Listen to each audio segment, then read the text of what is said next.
Hawaii itu adalah Jawai. Kan J itu sering disebut H ya dalam beberapa pengejaan gitu. Misalkan Jose jadi Jose gitu kan, J itu H gitu ya. Nah, Hawaii itu artinya adalah Jawa kecil, Hawaii gitu. Karena orang-orang Hawaii juga memiliki postur tubuh yang identik dengan orang-orang Jawa.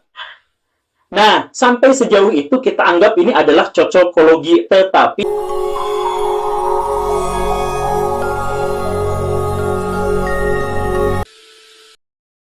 Assalamualaikum warahmatullahi wabarakatuh. Jumpa lagi dengan saya Tutur Gabut Official. Selamat siang kawan.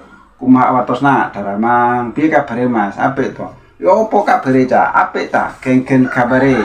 Apa rungana? Nu apa kareba? Keapo kabare? Bagaimana kabarnya? Semoga kesehatan dan kebahagiaan selalu menemani hidup Anda. Baiklah, terima kasih kepada Anda yang baru pertama kali menemukan video ini, yang baru pertama kali menemukan Tutur Gabut Official. Jangan lupa nantinya setelah nonton video di subscribe, kemudian nyalakan loncengnya agar ketika Tutur Gabut Official, The Gabut Official mengupload video baru, Anda mendapatkan notifikasinya. Tak lupa pula saya ucapkan terima kasih kepada yang selama ini support Tutur Gabut. Tetap support Tutur Gabut agar The Gabut Official selalu semangat mengupload video-video trending saat ini dengan penyampaian yang berbeda. Oke kawan, baik, kita akan mereaksi sebuah video. Video ini di sana ada istilah Kunlun, kemudian Melayu, kemudian Java atau Zom Java. Ini videonya sangat panjang. Kalau Anda ingin komen, tonton sampai selesai. Karena agar tidak terjadi kesalahpahaman. Kalau Anda mau komen, kalau tidak mau komen, ya silahkan sebentar saja. Oke, kita simak dulu videonya agar tidak salah paham. Kita simak sampai selesai. Baraya, kalau Baraya pernah bersekolah, tentu saja ya, Baraya pasti akan menemukan bahwa di pelajaran sejarah itu dikatakan bahwa orang Indonesia memasuki zaman sejarah di era Kerajaan Kutai, yaitu ketika adanya hubungan dagang antara India dan Cina yang melalui Selat Malaka, sehingga di situ bermunculanlah kerajaan-kerajaan bermotif Hinduisme. Begitu kan? Nah, sebenarnya ini memiliki sebuah paradoks besar, Baraya, yang jarang disadari banyak orang. Baraya sadar gak bahwa orang Cina itu tidak memiliki semangat bahari yang memadai. Mereka baru bisa bikin kapal yang bisa melayari samudra itu sekitar abad ke-10 pas zaman dinasti Sung. Jadi sebelum itu mereka hanya berlayar di sungai atau berlayar di pesisir dengan kapal-kapal yang ala kadarnya. Kemudian kita masuk ke India. Di India bahkan lebih mengerikan lagi karena India itu adalah kebudayaan darat, kebudayaan orang-orang yang sangat takut pada laut. Baraya pernah baca epik Ramayana misalkan. Nah, Sri Rama dikatakan di sana ketika dia mau ke Sri Lanka, ke Alengka, itu alih-alih berlayar dia memilih untuk bikin jembatan. Kenapa? Karena dalam tradisi orang India, laut itu adalah wilayah yang kotor yang sebaiknya dihindari. Mereka berpikir bahwa puncak gunung itu adalah tempat para dewa. Semakin tinggi, semakin dekat kepada kebajikan. Sedangkan semakin bawah, itu semakin jauh dari kebajikan. Makanya laut, tempat terendah itu dikatakan sebagai sumber dari setan segala macam yang jelek-jelek. Maka sebisa mungkin orang-orang India itu tidak berlayar. Maka kalau dulu waktu Baraya sekolah, kan ada pernyataan, salah satu teori tentang masuknya Hinduisme ke Indonesia adalah teori Brahmana, yang menyebutkan bahwa yang menyebarkan agama Hindu di Indonesia itu adalah para Brahmana. Tetapi teori Brahmana itu punya kelemahan, yaitu dikatakan bahwa para Brahmana itu secara tradisi tidak boleh nyebrang lautan atau tidak boleh pergi ke tempat yang jauh. Begitu kan? Nah, disinilah paradoksnya. Kalau orang Cina tidak memiliki budaya bahari, budaya maritim, karena mereka takut sama kekuasaan Raja Naga Laut Timur, dan kalau India juga tidak memilikinya, lalu apa yang menghubungkannya? Nah, orang-orang jarang sekali mempertanyakan hal ini. Guru-guru sejarah juga tidak pernah membahas hal ini. Kan ini paradoks. Ini adalah salah satu hal yang menjadi celah besar tentang betapa terpuruknya sejarah Indonesia. Orang-orang Indonesia sendiri tidak mau melihat bagaimana keagungan sejarah di masa lampau. Sebenarnya, bukan kebudayaan Nusantara itu muncul gara-gara perdagangan antara India dan Cina, tapi semangat bahari orang-orang Nusantara lah yang menghubungkan antara India dan Cina. Maka disebutlah oleh Hornell bahwa orang-orang Indonesia itu 500 tahun sebelum Masehi, mereka sudah berinteraksi dengan orang-orang India dan orang-orang Sri Lanka. Bahkan ketika Hindu belum menjadi Hindu yang kita kenal sekarang. Kalau Baraya main ke Sri Lanka, di sana ada legenda tentang orang-orang suku Naga yang berlayar dengan perahu bercadik satu. Nah, itu tidak bisa tidak, itu adalah para pelayar orang-orang Indonesia. Jadi yang sesungguhnya membangun jalur sutra versi laut itu bukan orang Cina, bukan orang India, tapi orang Indonesia yang menghubungkan kebudayaan mereka berdua. Walaupun pada akhirnya orang Indonesia menyerap tradisi, khususnya tradisi spiritual dari India.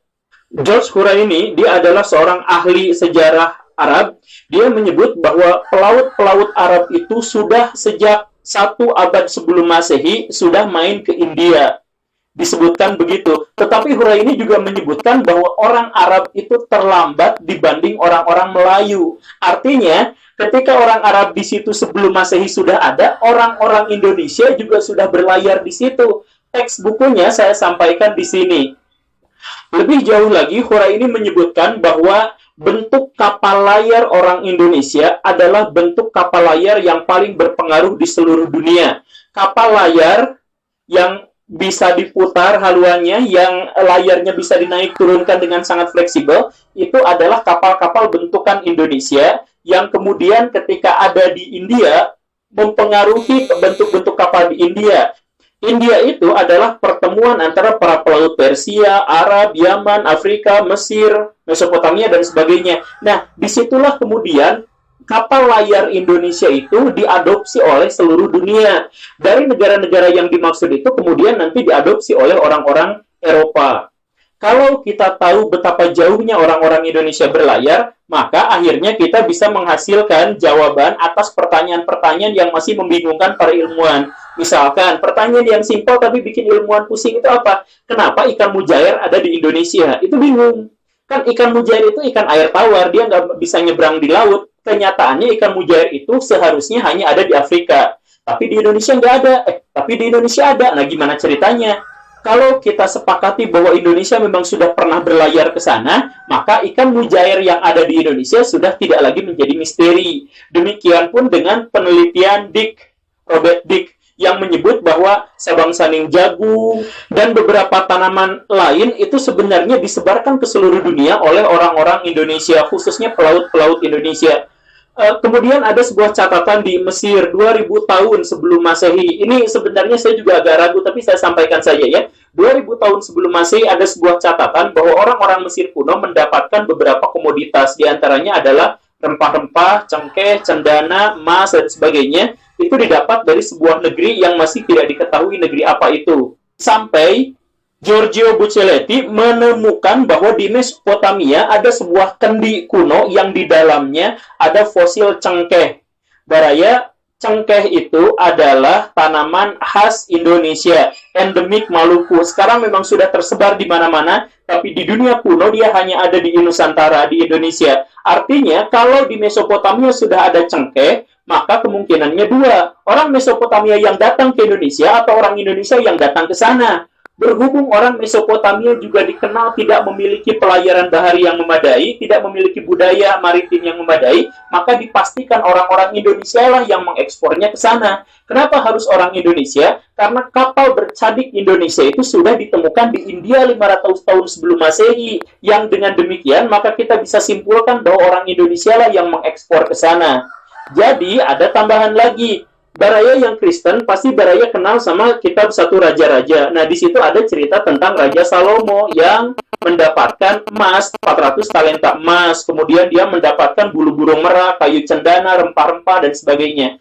Kombinasi antara emas, bulu burung merak, kayu cendana, dan kera itu lebih enak dan gading ya. Itu enak kalau ditemukannya di Indonesia. Ah, masa bisa begitu? Ya, saya juga bilang sama Baraya tadi bahwa saya tidak terlalu percaya tentang hal ini, tapi saya terbuka untuk ini. Berarti Nabi Sulaiman atau Raja Salomo itu punya hubungan dagang dengan kebudayaan Indonesia. Apalagi Raja Salomo atau Nabi Sulaiman pada waktu itu mendapatkan emas dari negeri yang disebutkan kaya akan emas. Di situ ya, di kitab Raja-Raja, dan tanahnya sangat subur. Ditambah kenyataan bahwa Nabi Sulaiman itu perjalanannya 1 tahun untuk sampai ke sana. 3 tahun disebutkan di sana, tapi para penafsir bilang maksud 3 tahun itu adalah 1 tahun, dan nunggu angin dan lain-lain itu 2 tahun gitu. Jadi perjalanan 1 tahun. Apa kira-kira daerah yang jaraknya 1 tahun dari Israel dan punya tanah yang sangat subur dan punya banyak emas, punya cengkeh, punya gading, punya kerak, punya bulu burung merak, punya kayu cendana? Kira-kira sih harus Indonesia. Nah, sekarang kita datang ke Cina. Di Cina itu ada seorang wancan. Dia menceritakan bahwa orang-orang Jawa sudah terbiasa untuk berlabuh di pelabuhan-pelabuhan Cina. Kapan itu? Di masa dinasti Han. Dia menuliskan dalam bukunya, dalam catatannya yang diberi judul Hal-hal Aneh dari Selatan. Dia menyebutkan bahwa orang-orang dari selatan itu diberi nama orang-orang Kunlun, yang datang ke Cina dengan kapal yang sangat modern, sangat canggih. Kapalnya, layarnya bisa diputer-puter, kayunya sangat kuat, dan lain sebagainya. Orang Cina tetap tidak mau berlayar sampai akhirnya berabad-abad kemudian mereka mengikuti dan kemudian memodifikasi konstruksi kapal yang ternyata diketahui sebagai kapal Jong Jawa. Oliver Walter, seorang sejarawan, juga menduga bahwa sejak abad ke-5 Masehi, orang-orang Cina dan orang-orang India itu ketika berdagang, mereka tidak sungguh-sungguh berdagang, tetapi mereka menggunakan jasa orang-orang Nusantara. Maka dia sebut terindikasi kuat bahwa para pedagangnya, ojolnya, itu adalah orang-orang Nusantara. Nah, sekarang saya punya rekomendasi buku ini di Kred. Dia awalnya penasaran pas main ke Madagaskar, kok bentuk mukanya gini. Kemudian pas ngobrol-ngobrol, dia menemukan ada banyak kesamaan bahasa yang ia juga temukan di wilayah Nusantara. Maka setelah ditelusur-telusur, diketahuilah bahwa bukan hanya bahasa Madagaskar yang sama dengan beberapa wilayah di Nusantara, tapi hal yang lain, alat musik.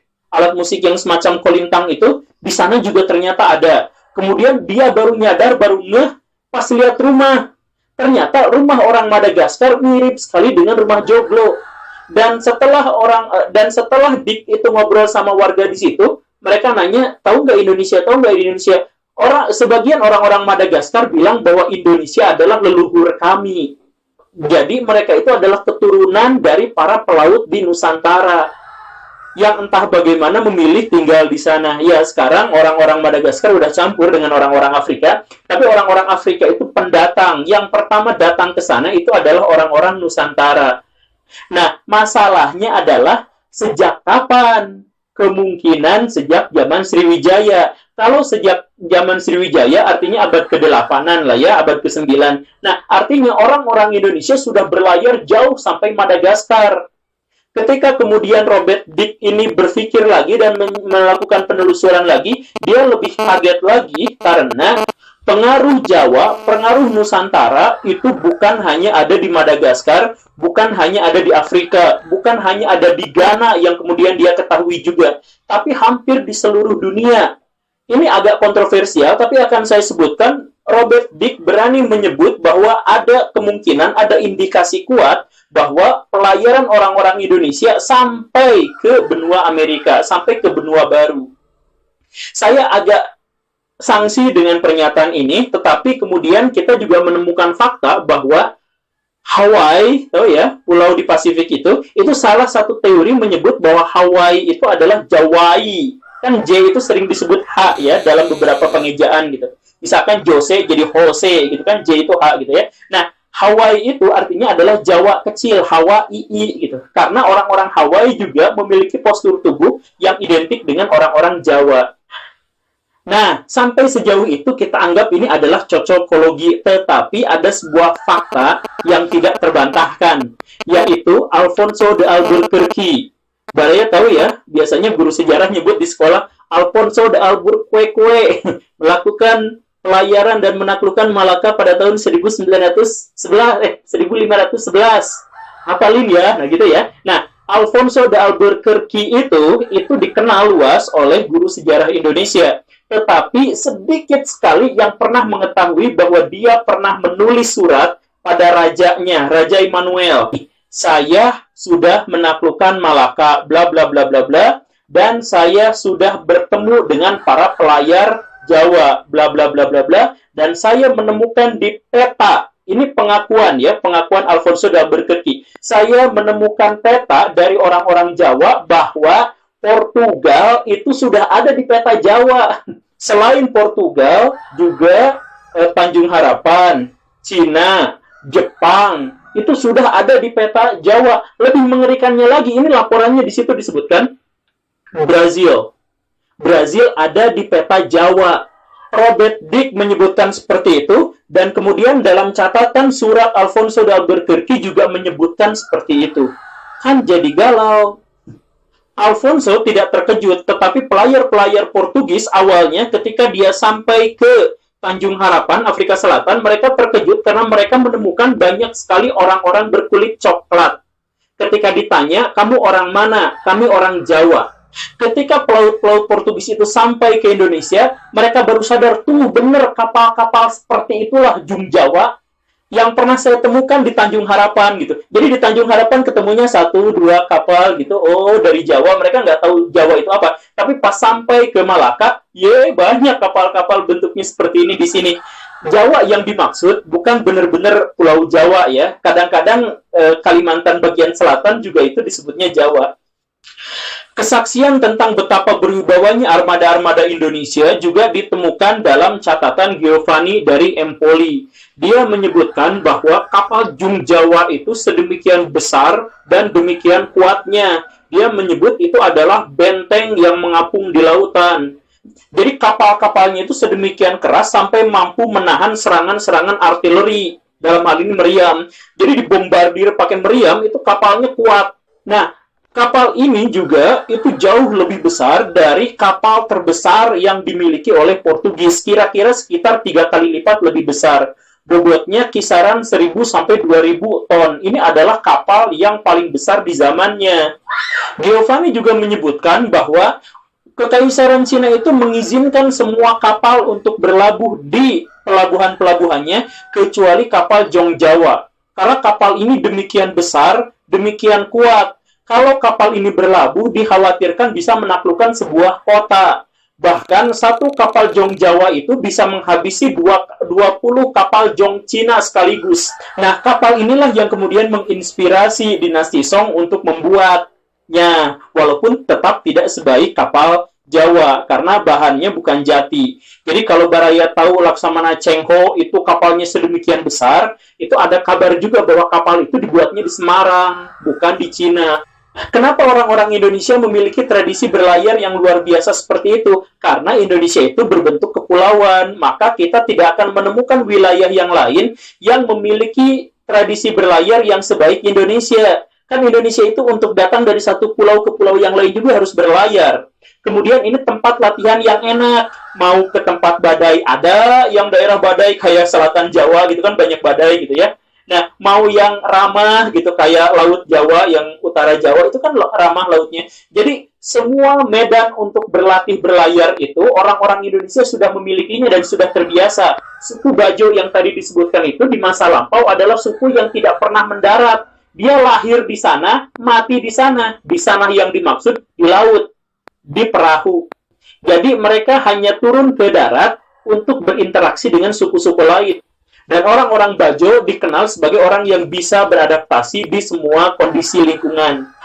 Nah, setelah kita membahas begitu agungnya kekuasaan maritim Nusantara di masa lalu, kita bertanya, kenapa sekarang tidak terjadi seperti itu? Para sejarawan kemudian menemukan ada 3 alasan. Alasan yang pertama adalah orang-orang Demak khususnya ketika dikalahkan oleh armada Portugis di Malaka, kan waktu serangan Adipati Yunus itu ya, yang gagal itu, mereka sadar bahwa kapal-kapal Portugis itu bisa menang karena kecil. Jadi karena kecil, mereka lebih fleksibel. Sejak saat itu, katanya, orang-orang Demak mengecilkan kapal-kapalnya sampai 10 kali lebih kecil. Dari sekitar 1.000 sampai 2.000 ton berubah menjadi sekitar 100 ton. Begitu. Kemudian itu belum berakhir. Di masa Amangkurat I, itu Raja Jawa yang maaf ya agak diktator. Dia itu untuk menahan terjadinya pemberontakan atau untuk menghindarkan terjadinya pemberontakan, dia mengharamkan adanya pembuatan kapal-kapal di pesisir utara Jawa. Nah, akhirnya kapal-kapal di Indonesia menjadi menyusut lagi. Jadi sekitar 50 ton. Kecil banget ya. Nah, sesudah itu datanglah VOC. VOC juga khawatir. Maka VOC mengeluarkan sebuah kebijakan larangan orang-orang Jawa untuk bikin kapal di atas 50 ton. Jadilah sejak saat itu orang-orang Jawa hanya bisa bikin odong-odong. Tapi saya akan menambah catatan tragisnya, Baraya, di sini. Jadi sisa-sisa kejayaan orang Indonesia dalam berlayar itu ditemukan di Makassar. Orang-orang Makassar itu terkenal dengan kapal pinisinya. Sejak tahun 1700-an mereka datang ke Australia untuk ngambil teripang dari orang-orang aborigin. Nah, ini pentingnya. Orang-orang Makassar itu ketika datang ke suku aborigin, mereka tidak menjajah. Mereka membutuhkan teripang untuk dijual ke Cina. Orang Cina buat obat kuat ya. Nah, tetapi teripang itu diambil dengan cara barter. Orang-orang aborigin itu adalah orang-orang yang belum bisa baca tulis. Bahkan mereka masih hidup di zaman batu. Mereka belum mengenal logam sama sekali. Kalau orang Makassar mau, orang Makassar itu bisa mengalahkan dan menjajah orang-orang aborigin. Tetapi kenyataannya adalah orang Makassar pengennya jual beli. Ketika orang aborigin tidak kenal uang, orang Makassar akhirnya ya udah kita barter. Maka orang-orang Makassar itu dikenal dengan sangat baik di aborigin.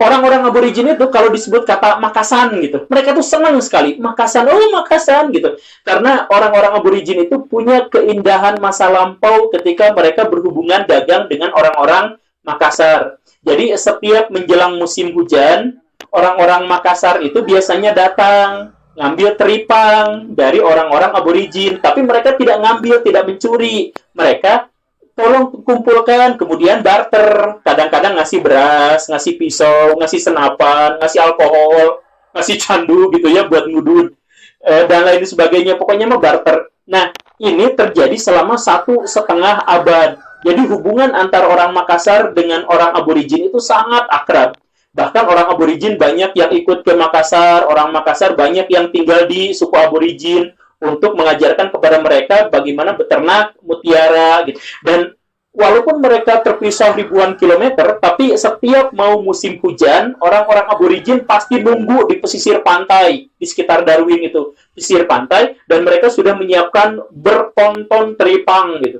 Nah, ketika orang Makassar datang, terjadilah transaksi. Itu adalah masa-masa yang paling indah untuk suku aborigin sebelum negara api menyerang. Tahun 1900-an, kan Australia itu dikuasai oleh orang-orang kulit putih. Pada waktu itu dikenakanlah pajak cukai. Jadi ketika orang Makassar mau datang ke suku aborigin, di tengah jalan dicegat, balik lagi. Kalau kamu nggak mau bayar pajak, balik lagi. Akhirnya orang-orang Makassar itu pun balik lagi. Jadi pada suatu kali di masa lampau, orang-orang aborigin pas menjelang musim hujan, mereka sudah berderet di pantai, membawa teripang begitu banyak, mereka nunggu, tetapi selama berhari-hari mereka tidak menemukan orang Makassan. Sampai akhirnya mereka menerima kabar bahwa orang-orang Makassar tidak akan kembali lagi karena sudah dihalangi oleh orang-orang kulit putih.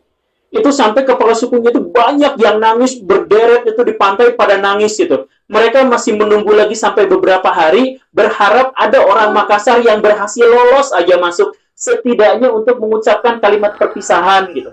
Apa hak orang-orang Belanda itu? Belanda itu maksudnya orang kulit putih. Sampai menghalangi hubungan dagang antara kami dengan orang-orang Makassar gitu. Jadi itu adalah sebuah perpisahan yang sangat tragis. Dan kalau Baraya datang lagi ke wilayah Australia bagian utara, kemudian ngobrol sama orang aborigin, maka Baraya pasti akan kenal bahwa di sana banyak sekali jejak-jejak peninggalan orang Makassar dalam bentuk nyanyian, tarian, legenda, dan bukan hanya buat aborigin, tapi itu juga adalah akhir tragis bagi budaya maritim di Indonesia. Sejak Indonesia dijajah, kita tidak lagi memiliki budaya untuk melaut. Jadi, kalau penjajahan itu merugikan, maka salah satu yang paling merugikan di antara dampak penjajahan adalah kita tidak lagi memiliki tradisi untuk berlayar. Oke, Baraya, itu saja. Saya harap video ini di-share karena ini adalah bagian dari tradisi masa lalu kita yang jarang sekali didengar. Terima kasih karena sudah menyaksikan. Tonton episode saya yang lain. Saya Guru Gembul. Assalamualaikum warahmatullahi wabarakatuh. Baik, sudah kita simak videonya secara keseluruhan dari Pak Guru Gembul. Kita tidak tahu nama asli Pak Guru Gembul ini siapa. Kalau dalam bahasa Sunda, gembul itu doyan makan, makanya beliau kan gemuk. Kan ya. Jadi gini, penjelasan beliau ini dalam perspektif yang sangat luas ya. Tentang Kunlun tadi salah satunya, kemudian Melayu, kemudian Jawa. Dijelaskan tadi bahwa sebutan Kunlun kalau dari menurut Profesor Sana kan hanya Melayu saja toh, lingkup kecil Melayu gitu. Terus sebutan Melayu juga itu juga tidak dalam lingkup kecil, karena anggapan dari orang yang jauh dulu menganggap Melayu, Kunlun, terus Jawa itu adalah Nusantara, pengertian secara keseluruhan Nusantara. Seperti itu kawan. Mungkin lebih luas, lebih bagus dipahami dengan nama Nusantara karena secara keseluruhan. Yang Jawa itu tidak melulu di Jawa saja yang disebut Jawa itu, tetapi Kalimantan bagian selatan juga disebut Jawa. Tadi kan begitu penjelasan. Ini lebih perspektif luas. Dan juga tentang Melayu itu juga bukan hanya Melayu sekecil itu bukan, tapi secara lingkup luas seluruh Nusantara. Zaman dulunya kan seperti itu. Dari ras Austronesia, begitu toh. Oke, cukup sekian reaksi dari Tutor Gabut. Ada salah-salah kata mohon maaf, ada yang baik ambil sebagai pelajaran, yang jelek buang saja. Tutor Gabut official. Tutor Gabut official. Wassalamualaikum warahmatullahi wabarakatuh.